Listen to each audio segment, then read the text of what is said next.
Alrighty, yes indeed. It is NASCAR week here at the Frat House and on this week's 5 Minutes at the Frat House with Frat House Mike and Sidekick.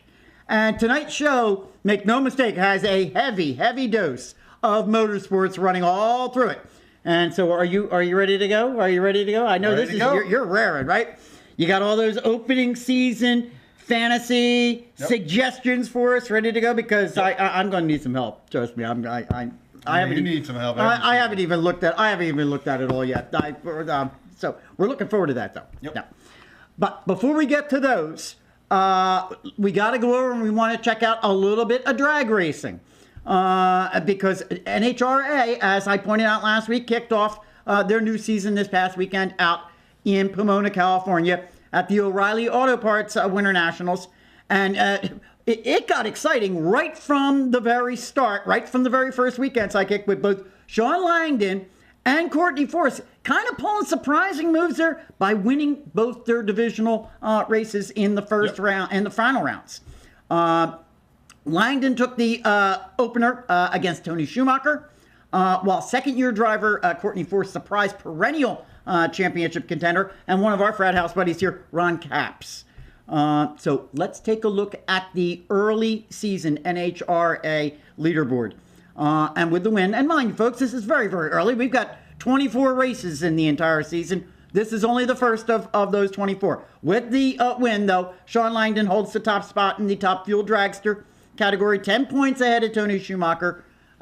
Similarly, Courtney Force takes the early lead in the funny car division, 30 points ahead of Ron Capps. And over in Pro Stock, Vincent Nobile is currently 23 points ahead of Jeg Coughlin. And in the Pro Stock, how about the Dodges? 1, 2, 3. I mean, making a showing. Yep. Well, and also the one thing we did not bring up was that incredible wreck by Antron Brown. Yeah. Just I think we're going to close out the show tonight with that one. I think I have the video for that. So you're going to want to hang all the way to the end to see this because it's amazing that Antron Brown, the defending top fuel dragster champion, it's amazing he got out of this one alive. And he, as a matter of fact, he walked away from it. Yeah. And only had minor injuries. Yeah. So yep. it's not I'm sure he was aching for a couple of days there after the fact. That's for sure. NHRA action continues this weekend right away at the Firebird International Raceway at Phoenix with the Arizona Nationals. And you can check out the final rounds of that on Sunday at 8 p.m. Eastern Time over on ESPN2.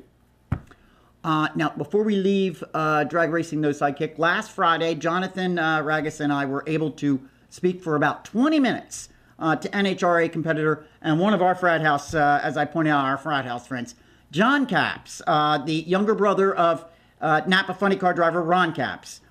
And we were able to talk to him on Fan Junkies Radio. John called us in.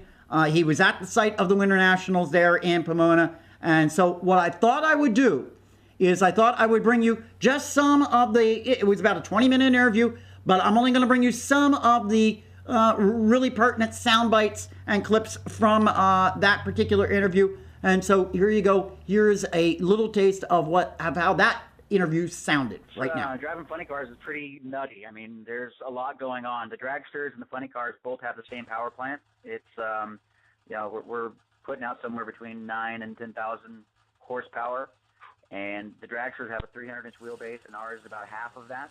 Right. So you can imagine it's a lot more difficult to get the funny car down the track than it is a longer wheelbase dragster. Actually, if anybody's out here that wants to kind of check out, you said put you behind the wheel. If you go to my YouTube channel, I've got some in-camera or in-car stuff on there that's pretty amazing in the Big Show Nitro Funny Car, and as well, I drive the Jungle Gym Nostalgia Funny Car. And there's some in-car camera stuff that I have on my helmet that it definitely puts you exactly right in the seat and the sound, and it's pretty amazing. So if you've never seen any of the in-car camera stuff, definitely check out my YouTube, which is I think John Capps 702. Yeah. So. Wow. Yeah. I mean, it just looks intense. And what are some of the top speeds that you can hit in those cars? Well, what we're doing right now, my brother has, I think he's one of the fastest runs ever at a cover 1,000 feet. We don't go to the full quarter mile anymore because of some of the different problems that we've had. We tried to slow the cars down a little bit, so now we go to 1,000 foot. So we're covering the 1,000 foot in roughly 4 seconds. My brothers run faster than 4.00 seconds. Right. From 0 to over 310, 315 miles an hour. Right. Jeez. Mm-hmm. That's insane. It's awesome. One of the cooler things about it, I mean, for anybody that's ever worked on their own car or changed the oil or changed spark plugs or anything like that, even that simple, the real magic takes place back in the pits. Yeah. And one of the things about the NHRA drag racing is you get a chance to go right up to the hauler and watch the teams service these vehicles. And it takes them a little over, we'll say 35 minutes. We'll even say 40 minutes to be safe, to completely disassemble the engine, change the pistons, put a new clutch pack in it, reassemble the engine, and warm it up. It is the most amazing thing to see, and it is done with absolute precision. These guys break this down almost to the block and rebuild it. Sometimes we do have to go down to the block, and it's like their army ants, man. They just kind of attack it and parts are just coming off, and then you turn around to talk about it, and next thing you know, the engine's back together. And you're like, well, now, last year was wow, it came right down to the end for Ron, huh? Yeah, and it was so rough. I mean, I was calmer in a funny car driving, one of these 9,000 horsepower machines down the track. I was more comfortable doing that than sitting around watching all weekend. It was like the highest amount of drama that you could possibly get. You wound up losing by 2 points. 2 points. And our competition, every round of eliminations that you win, you earn 20 points. Yeah. And so, we get qualifying points, throughout the weekend. And so basically it came down to, a couple of qualifying points. Yeah. It was really, it's funny when you say it was drama, for folks that perhaps maybe have not watched drag racing, one heat is done in about 3 seconds, 3.5 seconds, bam, they're down the stretch, and you must be thinking to yourself, wow, how could there be any drama with that? But my gosh, we were actually sitting here at the Frat House. We were sitting on the edge of our seat watching it right up until that very last round. I mean, it was just incredible. Yeah, it was a full day. I mean, the championship in the other professional category, the top field dragsters, came down to the last 2 rounds of eliminations of the whole season. And so, there was drama in both categories, and unfortunately, my brother wound up in second place again. I think he's 4 times he's been runner-up. Mm-hmm. I think that's correct, right? Yeah, I think that's correct. Now, and you're not running at Pomona, right? No, I'm not. Okay, Ron is. Ron is, yeah. Of course, Ron is. Yes. So, what are your duties this weekend out at the Winter Nationals?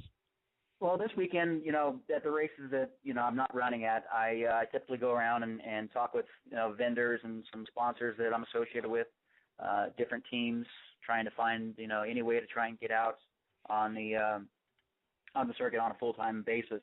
Yeah. So a lot of it's kind of just doing some marketing, PR, and kind of just making sure I keep my face out there for any potential rides that might be coming available.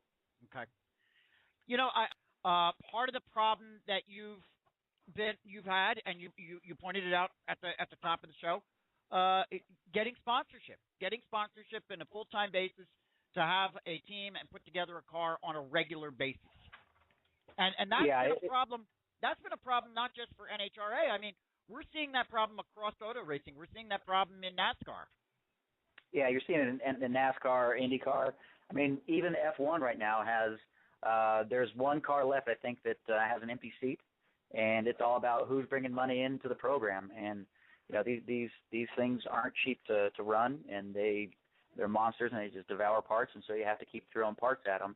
Yeah. And that takes a lot of money to do, and so it's one of those things where you have to kind of figure out, like from my side of things, either you're lucky enough to have a guy you can put on salary to go out and search out money for you, companies that want to get involved on an advertising basis or marketing or however you want to put the package together, or like myself, I don't have the funds to hire somebody to go find the money. So I had to smarten up and try and figure out what makes it make sense for these companies to want to get involved in the NHRA drag racing series. So I wear more than one hat. You know, I mean, the easy part for me is getting in the car.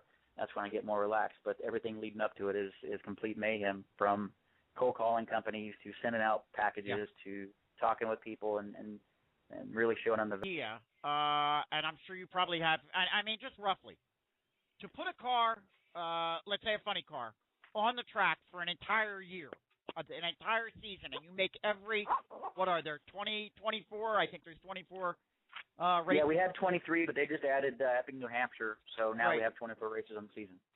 What would it cost for one car for the entire season? You know, you're looking on a lighter budget, anywhere between $1.5 million to $2 million a year. Okay.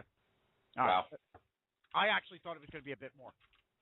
Well, yeah, there are a lot of teams out there that do run on a lot bigger budget, but they have larger name crew chiefs. They have giant hospitality tents, which you absolutely need, in my opinion, to make it a worthwhile event for a sponsor. And they've got multiple semi-trailers that go down the road with a machine shop in one and spare parts in the other. So it's a big deal, Yeah.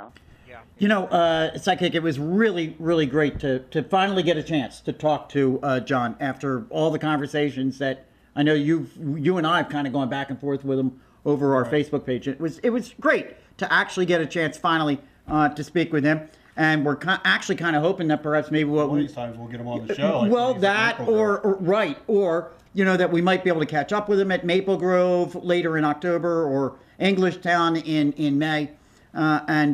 We're wishing the best for him as well, hoping that maybe we could just get a chance to see him back out on the track in a couple of races. If he makes a connection and gets a ride. All right, we're not done with motorsports, because we've got a big one coming in. That's let's jump over to NASCAR. We talked a bit last week, Sidekick, about the Sprint Unlimited, which was run last Saturday night down at Daytona International Speedway. And I had mentioned that these drivers, they run this exhibition hard.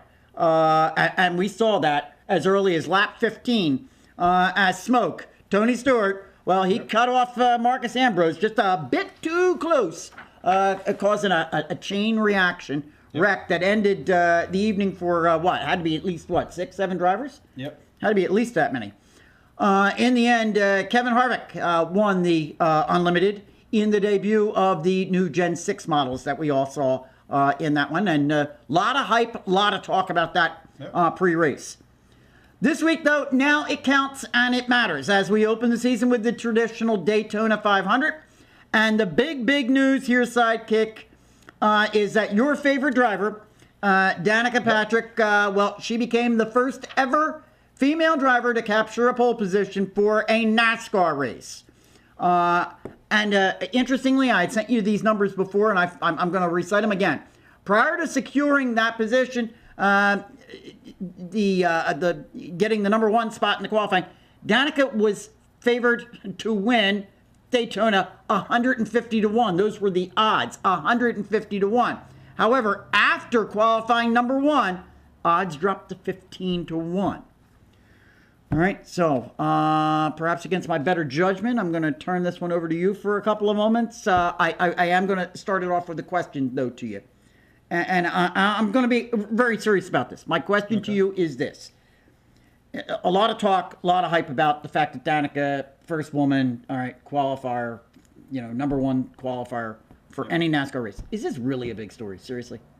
I got to be honest with you. I'm kind of even walking away from it going, so what? Well, no, I think, it's the first woman to get a pole in NASCAR. So I think, I don't want to take the accomplishment away from her. Right. You know what I mean? She won the pole. Right. She's the first woman to do it. And it's not so much that, when I joke all the time about Danica, all right, and make all my little... We're expecting anything right now. All my jokes. We're expecting anything. And stuff like that. But I want to... It's not that I want this to be clear. I'm not against women in NASCAR. Yeah. My objections with Danica are the same as they are for Junior and some of these other drivers, where it's this popularity thing, you know, and, you know, I would love to see women come into NASCAR. And I think it's good for, you know, NASCAR is good for the sport. franchise. Sure. Yeah, it's good for the sport.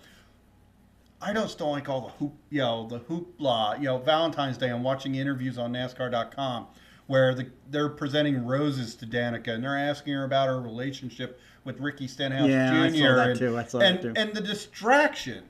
You know, I don't care who she's dating. Yeah. My goodness, what a fuss you're making. You know, I care about racing. You know, I don't care. Right.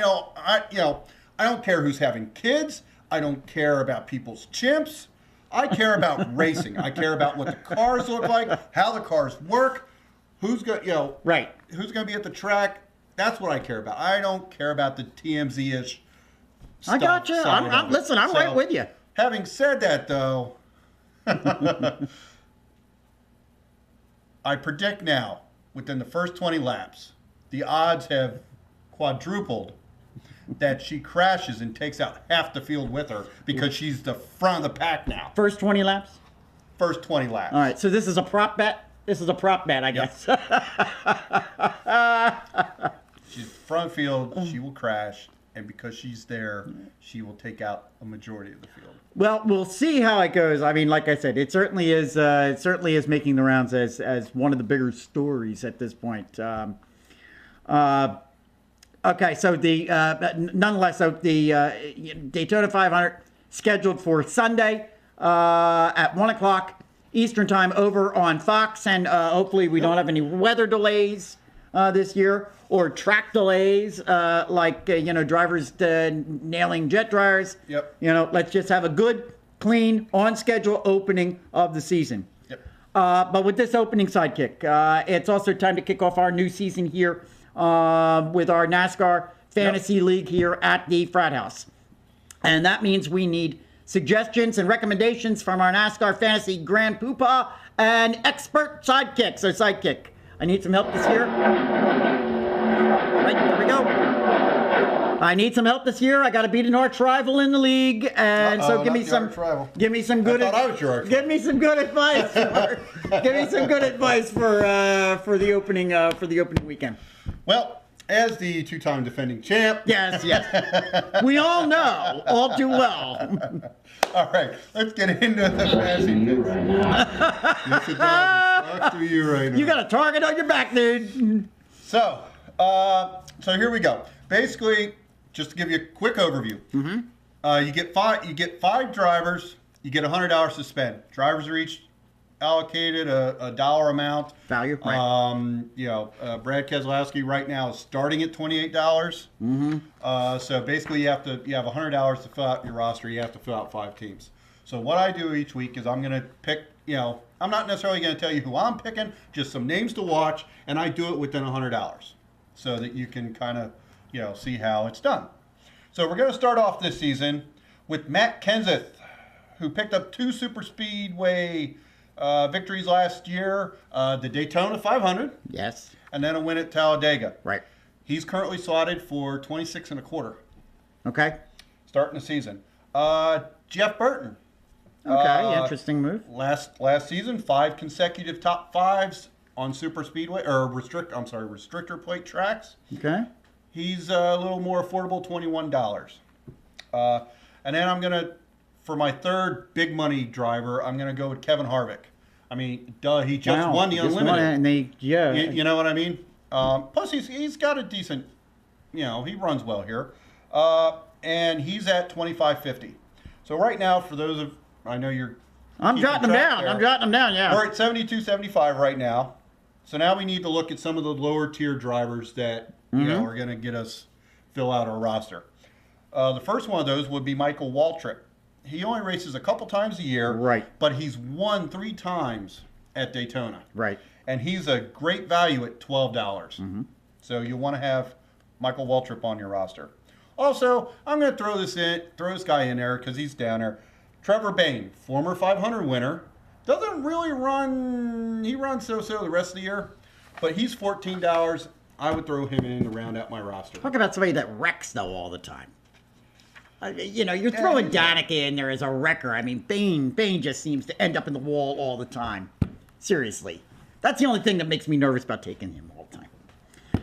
All right, good comment. So I like everything I heard there, and you can see up here we've got some of the qualifying that's going on from today that went on, and we do know what we do. Is that what's going on there right now, folks? It's the Frat House. Just roll with me. No, but we do know what the results were from that, and that was that Kyle won one of them, and Harvick won the other. Yep. Of those. So again. Right. And another good reason. Another good reason for Harvick's choice. All right, we're not done. No, we're not done with racing. We're going to move over to what has become a rather quickly a popular feature, our Frat House Top 5. And this evening, it's our top 5 reasons you don't piss off a NASCAR driver. And coming in at number 7, road rage may be dangerous for innocent objects, particularly things like jet dryers. Number 6, they may act like creepers with some drivers' fans. At number 5, guaranteed you will get tweeted about. I guarantee it. Absolutely. Number 4, pit road becomes more than just a place to get gas. And at number 3, your car will end up off the track. Number 2, sometimes things get thrown. Oh, yes, they do. We saw that a few times last year. And the number 1 reason you don't piss off a NASCAR driver, post-race, they will find you. Always. And there you have it. That's our top 5 for NASCAR week here at the Frat House. Thanks to our production director, Jen. One more bit of housekeeping, though, Sidekick, with regard to NASCAR. And that's our Frat House, absolutely. That's our, what do you got? Oh, no. Oh, okay. Oh, I thought you had something else, sir. That's our Frat House Facebook post of the week, which I posted up last Saturday evening. It was the most viewed post of the week. And I put it up just before the start of the Sprint Unlimited, where I put a pickup of practices going on at Daytona with the comment, boogity, boogity, boogity. Let the new racing season begin, boys.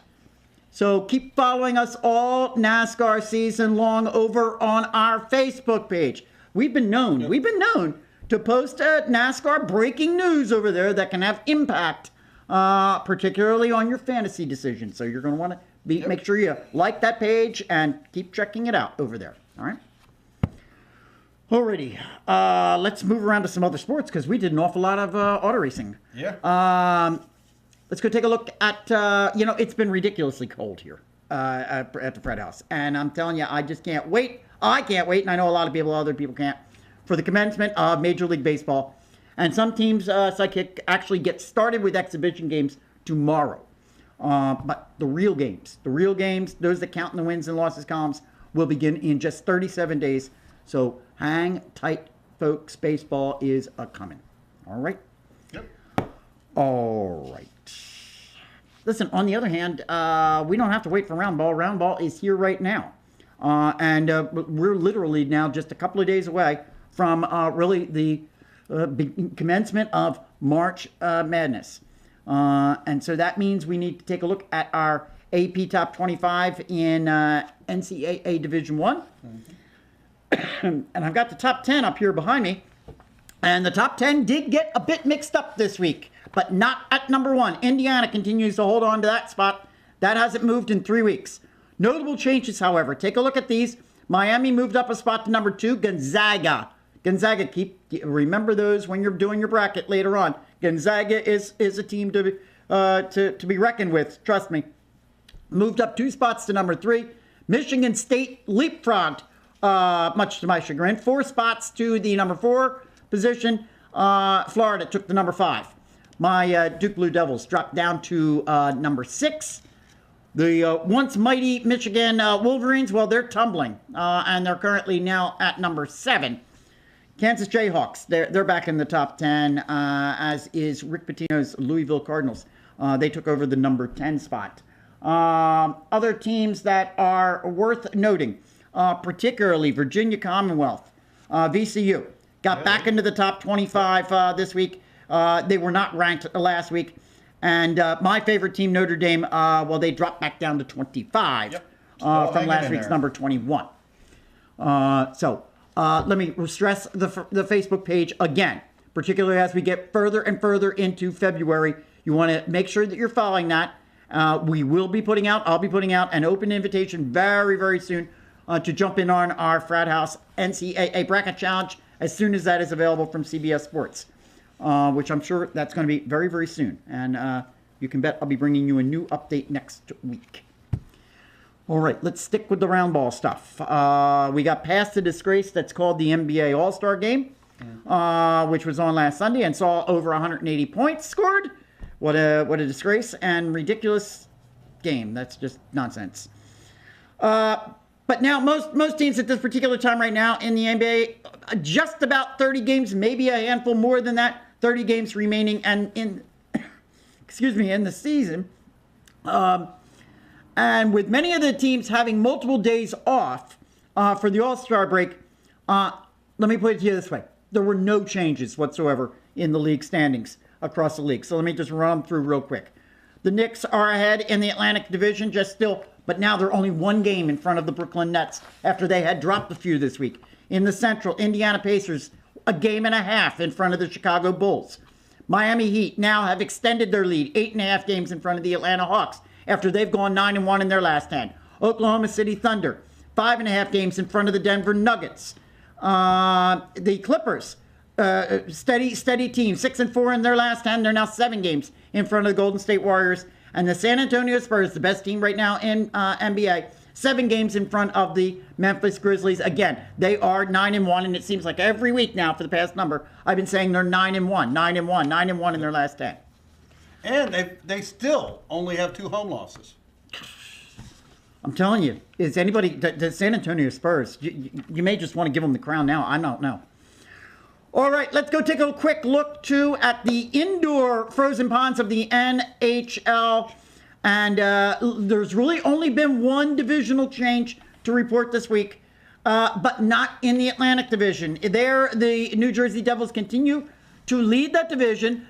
They are tied in points with the Pittsburgh Penguins. In the Northeast, that's where we've got the change. In the Northeast, you've got the Montreal Canadiens. They are now atop it there in that particular division, 3 points ahead of the Boston Bruins. In the Southeast, the Carolina Hurricanes still atop, but they're tied now with the Tampa Bay Lightning in points, but Carolina has that particular lead. Chicago Blackhawks have yet to lose a game all season long, and in fact tied a record just the other night for the most points leading by a team in the beginning of a season without a loss. They are 29 points and 8 points ahead of the Nashville Predators, who are actually a pretty good team unto themselves. In the Northwest, you've got the Vancouver Canucks, 20 points, 4 points ahead of the Minnesota Wild. And in the Pacific Division, the Anaheim Ducks continue to stay ahead there of, again, a very good team in the San Jose Sharks are 6 points ahead of the Sharks. Okay, and there's our first 2 sports segments at once. There you go. Okay, I guess we'll find out what that's all about. You know what? You got some funny ideas about fun. All right, that's our show for this week. But before we leave it, I hope you've enjoyed it. It's been a lot of motorsports, and we enjoy talking motorsports. Yep. So I think it's appropriate that we spend as much time as we did on it. But before we jump out of here, let's run around real quick. Make sure you get over to Fan Junkies, fanjunkies.net, where sports meets social networking, completely free. Take you just a couple of seconds to sign up. Wonderful, outfit there. Looks like the old Facebook. Jump over and join that. Fan Junkies Radio, Jonathan and I, over on Blog Talk Radio, Monday, Wednesday, Friday, Saturdays. You've got Frat House Saturday with myself for a full hour at 3 o'clock in the afternoon, 3 p.m. Eastern Time. You want to check that out. That's been doing very, very well since the beginning of the year. But boy, Jonathan and I just came through NASCAR week this week. It was a lot of fun. Tomorrow it ends it. We have one more guest tomorrow, and that's Lauren Bush, 19-year-old driver from Grand Rapids, Michigan. That should be tremendous. But it's been a great week this whole week. John and I have NHL week coming up in mid-August. I know you're going to want to tune into all of those. But no, seriously. Mid-August? But no, mid-March. We've got. Did I say mid-August? I hope I didn't. Did I say? Okay, I meant mid-August. Thank you very much. I appreciate you correcting me. You probably prefer if it were mid-August. Yeah. No, but seriously, you got to. You might want to check that one out. I mean, we got former NHL referee Kerry Fraser already lined up. We've got a number of previous players. Brian Propp might be joining us. Did you say Carrie Fisher? No, Kerry Fraser. Oh, Fraser. Now you got me questioning everything I'm saying. I'm going to shut up in a moment. All right. Don't forget my good friends at herbfm.com. Herbfm.com down in Maryland. They rebroadcast this generally on Friday nights. Check their schedule over on their website, CLW83.com. Let me give them a shout out. They're terrific. Carl and Jim do a wonderful job over there. Great programming. And we appreciate them covering us as well. And then, of course, FratHouseSports.net, which is our own website. You need to be checking that one out as well. All right, there you have it. We've got, I think we did it all. I think we got it all in right there. All right, how do you like that? All right, folks, enjoy NASCAR. Enjoy the Daytona 500. Yep. One more thing I need you to do. You got to keep us real. You got to keep us live. You got to keep us going. I'll see you next week. See you then.